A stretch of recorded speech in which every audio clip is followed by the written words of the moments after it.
Welcome to Livelyhood, providing tactical and practical tips for women who work. I'm Britt Larson, your host.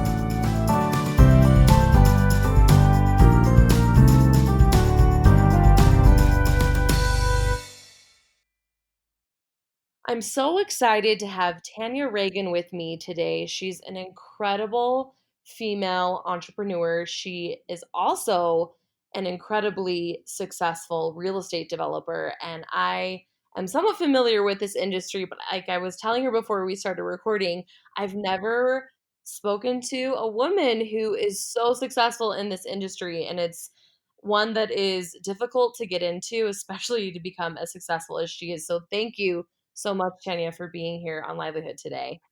Yeah, thank you so much for the invitation. Really excited to be here. Well, I'm excited for you to share your story with our listeners. And I thought you could just start off by telling us a bit about your career to date. Sure. Well, my career started out actually in corporate America. I, went to an extremely small Christian school, went off to college and had these aspirations that I wanted to, climb the corporate ladder. So I ended up in New York City shortly after college and worked for a variety of companies in corporate. And at a certain point, I was working like a maniac, traveling all these crazy hours, putting in a tremendous amount of time. I felt like maybe I should consider doing that on my own. My career started out where I had this idea and this vision that I wanted to work in corporate America and climb the corporate ladder. I had graduated from a small Christian school, went off to college from a very small town, and had these aspirations that I wanted to live in the big city and climb the corporate ladder. So shortly after college, I ended up in New York City. I went to work for a consulting firm, later on a turnaround firm, sort of worked my way up, realized that I was, making the company that I worked for a lot of money. I was bringing them a lot of clients. I was working a crazy amount of hours. And I just decided that if I was going to do that, maybe it was time that I do it for myself. So I had an opportunity where I knew someone working actually in the oil fields in the Barnett Shale. And they shared with me, the opportunities that were here in Dallas. And I ended up flying out to Dallas, spent a couple weeks here, felt that there was an opportunity for me to go out on my own, continue to work with some of my old clients in the consulting role and expand. I broke up with my boyfriend and moved to Dallas. So, it was an interesting time. That was roughly 2004. I rented a 2-bedroom, one room I slept in. The other room was sort of our operations center. And I operated like that for about 2 years until I got some deals behind my belt and some success behind me that I was able to grow and to find a office. It's crazy. Wow, you have such an amazing background. Yeah, and I actually see not an industry at all, but I see a lot of similarities in that I went to a small Yeah. private Christian school, moved out to DC, lived on Yeah. nothing, wanted to make more money, moved back to the West. I have a lot in common with you, and just what you said really resonated with me. You recently won an award that is extremely impressive, and I thought you could kind of talk about what it means and what it is, but then also what you feel like got you to that point to be recognized this way. I'm involved in a project in downtown Dallas right now that is in an area of town that's currently being revitalized. And I took on a project of a commercial redevelopment project for a building that had several owners prior to myself. And it's a very, very difficult project. It's a historic building that's on the historic National Registry.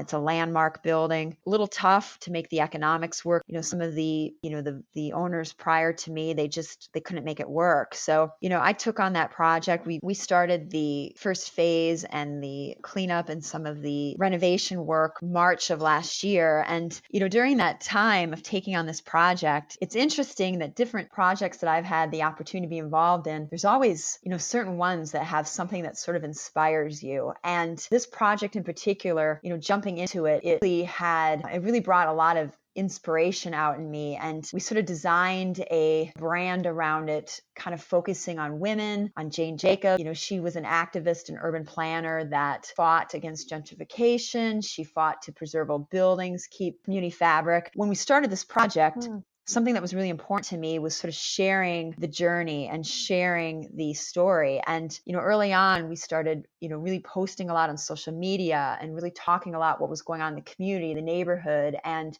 even some of the dirt and grime of, what was happening with this project. And what was really interesting to me was how it sort of resonated with both women, and it resonated with, people interested in both real estate and construction. And Wow. earlier this year, the Dallas Business Journal, did a story on my involvement downtown Dallas. I've been downtown Dallas for, going on 14 years, and I got involved downtown sort of before the urban revival. Been very, very involved. It's been amazing to play a role in and to be a part of. It's just been fantastic, to see an area go from very depressed and kind of vacant and distressed to 10 years later, seeing all these people move in, and families and dogs and businesses, and see a vibrancy. Oh, wow. I mean, it's just, Because it's such a cool place now, but you've been part of all of it's that. incredible to feel like you made some level of impact. But the Business Journal earlier this year, shared some of the story, and apparently they had a really strong response to it. So they followed up, and they wanted to do a follow-up, which ultimately was featured on as their cover story in one of their magazines. And from there, I guess it just kind of picked up traction where, people were really interested in the story. And, as a result, the national company, they do a yearly list of who they consider, the top influencers in real estate across the country, and my name was Incredible. selected. So, it's a huge honor. I'm, very appreciative for them to give me that opportunity and give me that platform. That as a result, that's, I guess, how we met. You followed the story. So, yeah, it also gives me an opportunity to, kind of highlight that women can be in this industry. You don't see a lot of women in construction. You don't see a lot of women in commercial development. Downtown Dallas, I'm sort of it. I believe Also it's unique where, not only do I work downtown and have an investment downtown, but I also live downtown. I have a little bit different perspective from some of yeah. my peers. And then, of course, I think it allows me to bring a little bit different, and, with encouraging, other women to stay involved and get, whether through, community activism, whether it's through owning their own business, whether it's through getting involved in construction. Oh, that is so amazing. And I love that you're touching on the fact that you're definitely in the minority in a pretty male dominated industry. What advice do you have for women who are either founding their own business or entrepreneurs, or maybe they're just in an industry that's similar where they're kind of the only woman in the room and they're getting used to that and trying Right. to navigate that? Well, I would say a few things. One, you have to be extremely motivated. You really have to believe in your vision and what you're trying to accomplish. For me, it gets a little personal because I have a real strong love for community, and really wanting to make a difference in seeing some of these areas revitalize. I have investments in other parts of the state, but the ones that really not only get probably the most focus and get the most interest, but also probably because I'm the most passionate about, are the ones that are in areas that you can really make an impact.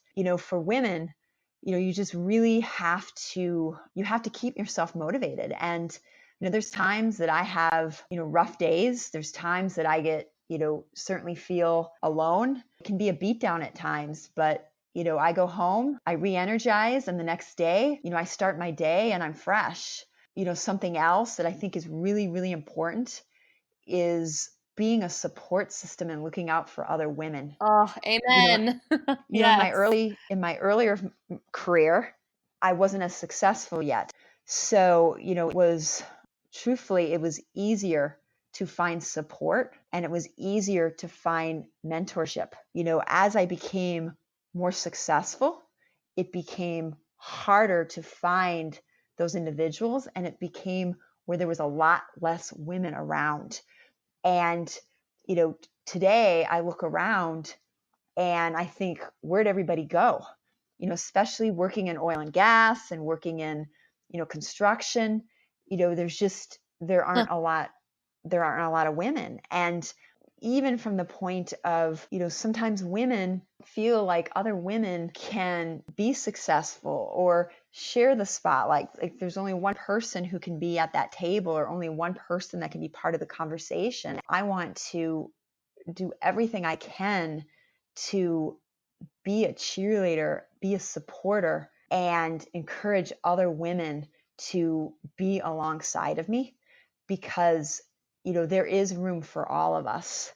And, especially as I've become more successful, I need, and we need to cheerlead each other. You know what I'm saying? Oh, absolutely. I am like praise hands screaming silently right now because this is exactly why I started Livelyhood, because I felt like you did. The more I got promoted, the more I felt alone. There's definitely truth to the idea that it's lonely at the top. And I also was feeling very frustrated by other women Exactly. maybe elbowing me out of the way and feeling like it was competitive when it was unnecessary. So everything you just said, I am here for it, and I totally believe. And it's so nice to hear that you want to give back and that you want to pull up other women with you, because I think sometimes we get this idea that once you've made it, you're either too busy or uninterested in helping other women. And it's just so cool that you aren't that way.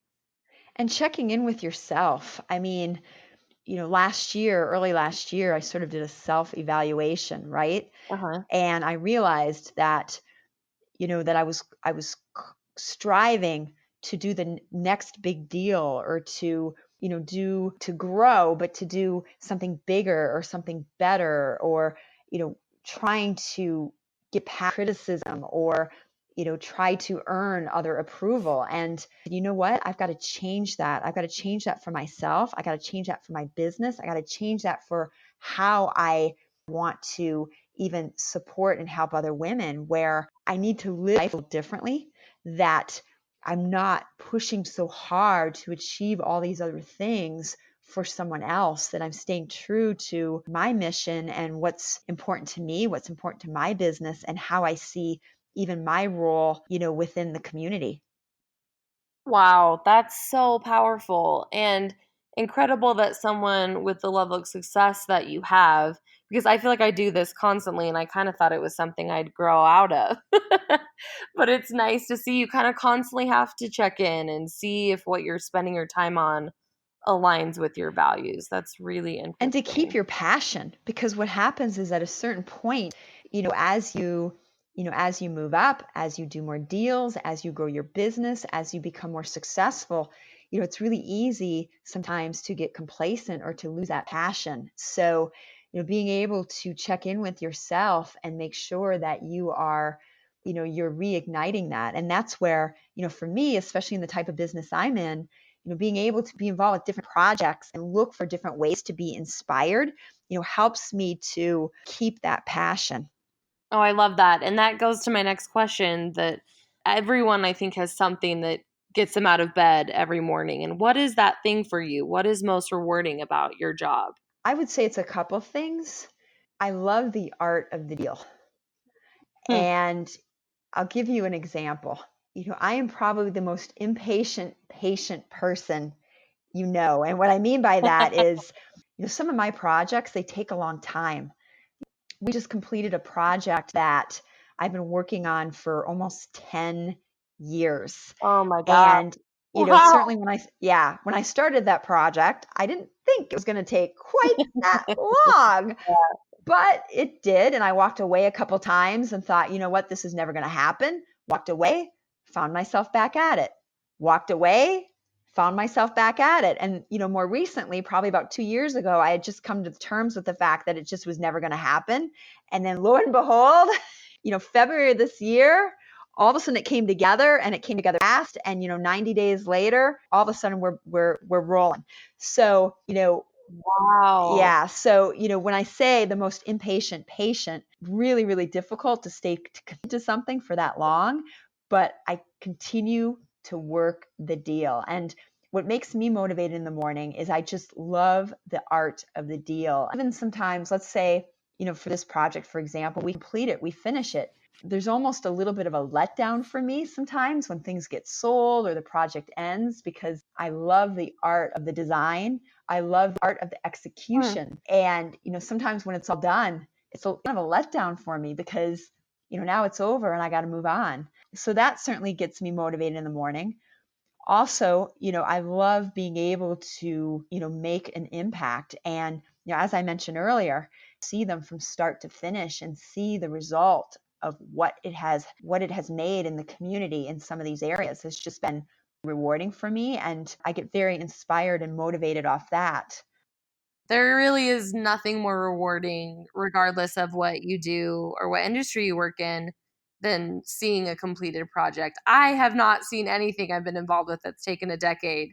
That's amazing. Yeah, the time. Uh, It's a long that time. is a long time, but it almost makes it even sweeter, I'm sure, when it comes to pass and it actually happens. I really like that you said that you love the art of the deal, because I know this is a stereotype, but I don't think we often hear that from women.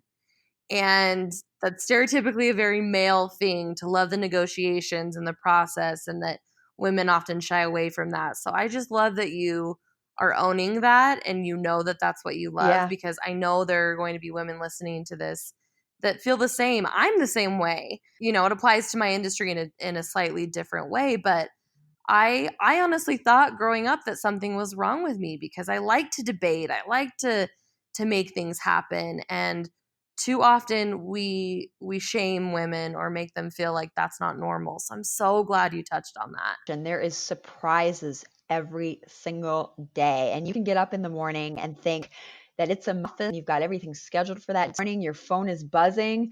And it's like there's something in the air because everything just changed for that day. Things are broken. This happened, that happened. And, although that can be incredibly frustrating, I find it also really exciting because every day is so different. And that's even goes along with, my earlier comment about the art of the deal. It's fun. It's so much fun to be able to work through the process. And, probably one of the most challenging things for me sometimes, knowing when it's okay to say, you know what, this is taking too much time. It's taking too much energy. It's taking too many resources. Yeah, I've got, X amount of time in this project, but you know what? I'm going to give myself a pass and say my time's better utilized elsewhere and it's time to move on. That's something that I've gotten better at as I've gotten older because I've had to in order to grow my business. It's still a challenge for me. I mean, I just told you about the deal that I worked on for 10 years and I still back to it. Just knowing when it's okay and when it's time to either, walk away from something, leave something behind, or even, readjust and refocus your business when something's not working, that it's time to or adapt.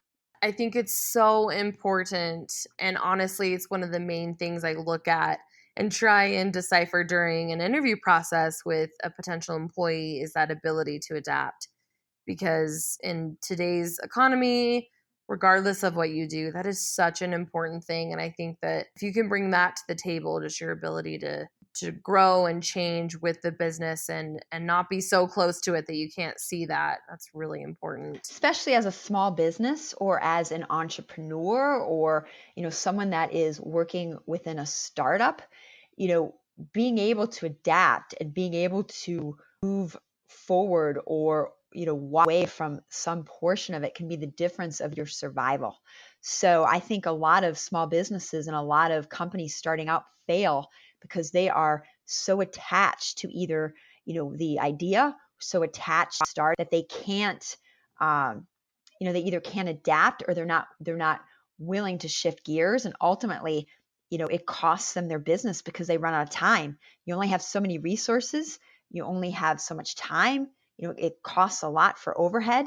If you're not able to make those changes, no matter how great of idea you have, or no matter how great a product you have, you will run out of money before you get it to execution. Absolutely. And I think that that warning, whether you're in the middle of launching or you've already launched your product, I think getting that reminder regardless of where you're at is important, because like you said, you can't be so close to it that you are Exactly. unwilling to change with the market or whatever is happening. Which brings me to the question of, what is a hurdle that you've overcome in your business that you look back on now and proud of, or, maybe one of your biggest wins, or a deal that you thought wasn't going to come through that you're very proud of that you've overcome? Well, I've had several things that I didn't know if I was going to make it across the finish line, but ultimately we got there. I'll share with you something there's actually two examples that have probably been two of the most exciting things like I've been involved in. Probably the first one was when I first moved to Texas, working in the Barnett Shale. At that time, there were very, very few women, working in the oil and gas play. I can only imagine. I just think that is so cool that you worked in oil and gas Yeah. 14 years And ago. It sounds like a TV show. So I had an opportunity at that time there was an opportunity to acquire some acreage and to get involved in the Bakken up in North Dakota. And ultimately, I spent some time up there, ended up putting together, several thousand acres. And it was like being in the real wild. It felt like I was in the Wild West. I mean, there weren't a lot of women. It was in a time when there weren't a lot of large producers in the area. They were small, relatively mid-sized independents.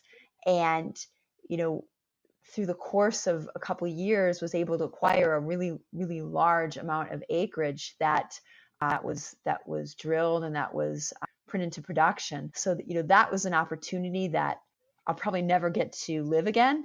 Something else that been a wonderful opportunity was being in downtown Dallas, and things were relatively quiet.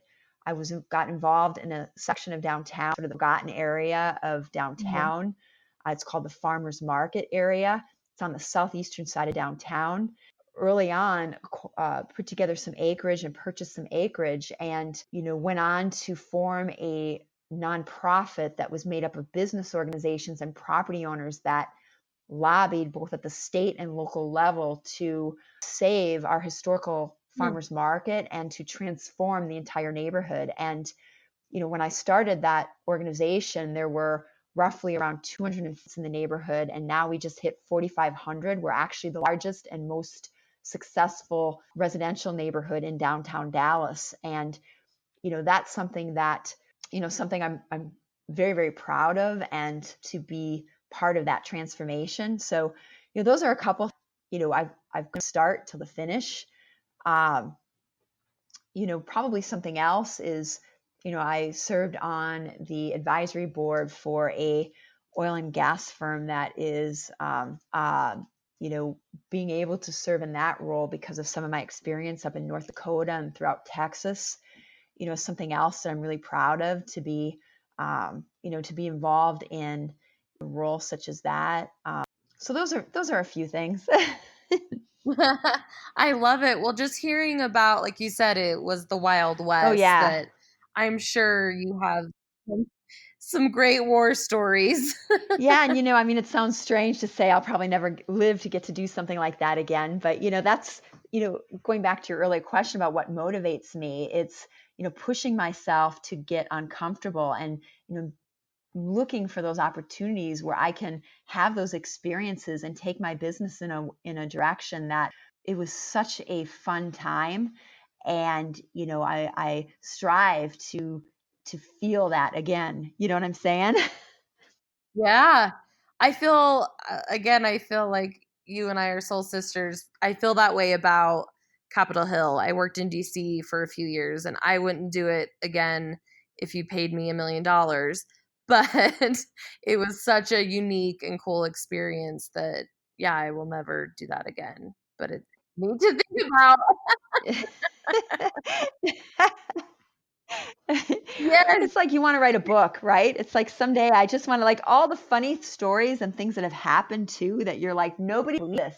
They will never believe it. I need to document this somewhere and create a book with all these different chapters of things you would never believe happened, I experienced, or I lived through. I mean, write all those things down, piece them together for your, grandkids or your kids someday just to read about. Exactly. I definitely would read your book because I can only imagine what you have seen and put up with and gone through in the oil industry as a woman. And it's just so inspiring to hear how excited and passionate you still are because, like you said, as you have risen up and become more and more successful, unfortunately, there are fewer and fewer women in the room with you. And I think that more women need to hear about how fun work can be and how rewarding it can be. And that's really why I started Livelyhood, because I felt like there were so many stories being shared about how hard and disappointing and frustrating being a working woman can be. So I'm so inspired by your positivity, and I'm just so thankful that you shared your story. Do you have anything else you want to add? Well, just to your last comment, I think, women too at some point feel like they have to make a choice, right? Looking at, myself, I do not need children. I am in a serious relationship, but I have not been married. And, I love what I do and I'm highly motivated, but I've had to choose a little bit different path. And, I have had to make those choices. And, I think that is something that a lot of women struggle with, what direction to take and what is okay and not okay for themselves. And I've always felt like that a woman can have it all, right? That they can have a family, and I've certainly seen women around me that do it. But Yeah, it's difficult, and sometimes you do have to make those choices. And I think that is another reason why, especially in my industry, why you see less women, because of the toll and the amount of hours and the time that it takes, that that time gets allocated and dedicated elsewhere. You know what I'm saying? absolutely. And it's definitely taken sacrifices to become as successful as you've been. I'm sure. I'm sure it has. So, So I still think that those opportunities are out there for me. I still think they're ahead, but it certainly has been delayed um, because of growing my business. yeah, that makes a lot of sense. And it's the constant battle in whether it's internal or external that I think every woman goes through. Do I go back to school now or do I wait till my kids are Right. older? Do I move somewhere where I can date because there's nobody here for me? I mean, it's just I think And women everyone are hard on themselves, yeah, we're way yeah, harder on ourselves. Men kind of beat their chest a little and they like shrug it off, or yeah. but women, by nature, we tend to be extremely hard on ourselves. That's very true. And I'm glad you brought that up. And I feel like honestly that's a really good place to end the episode because look at your path that you've taken and you've just won this incredible award. But I love that you spent almost the entire time talking about your passion but also just sharing your story. And that's one of the big messages of Livelyhood is sharing your story because the more that each of us shares our stories, the more we'll learn from each other, the more we'll understand that we're not Absolutely. alone, and the more we'll be able to conquer the problems ahead of us. So Absolutely. I'm just so glad that I was connected with you. Yes, me too. I mean, future following some of your stories, I really, I love what you're doing. I appreciate that you're giving women this platform and, giving us the opportunity to, share our stories, but also to connect. Absolutely. At the end of the day, Livelyhood is a community. So I hope that as I share your story that it resonates with women. I have seen actually in quite a few of the private Facebook groups I'm in with different types of women, entrepreneurs, corporate women, that development is really on women's minds. And I think it's been a man's game for too long. So I hope that this inspires other women to get involved in this industry. Is there anything else you want to No, end on? really just ending of encouragement that women out there that are listening to this story or listening, to your podcast, that, that they, that they stay and stick to their dreams, that they stick to their vision, and, you know, you know, set the naysayers aside, or if there's people in their lives that they feel are either holding them back or keeping them back, they listen to their own intuition, and that they that they push forward and live their dreams, and live their best life, because we've only got one. And I love, I saw in that Biz Journal article, to bring everything full circle, I love that you said you're no longer asking for permission. I love that. And I think every woman needs that in their own Yes. life. Yes. That you're living your life for you and for what you are trying to, strive to be, or how you're moving your business forward. And, you don't need anyone else's permission to, do what's right for you. Oh, amen. Well, thank you so much, Tanya. Thank you. I'm inspired. I can't wait to hear you. And I've learned so much from you. Thank you. Thank you. Thank you for listening to Livlyhood. Please share this episode with your friends, and be sure to follow Livlyhood on Instagram and join the Livlyhood community group on Facebook. You can always find more info and episodes on livelyhoodwithay.com.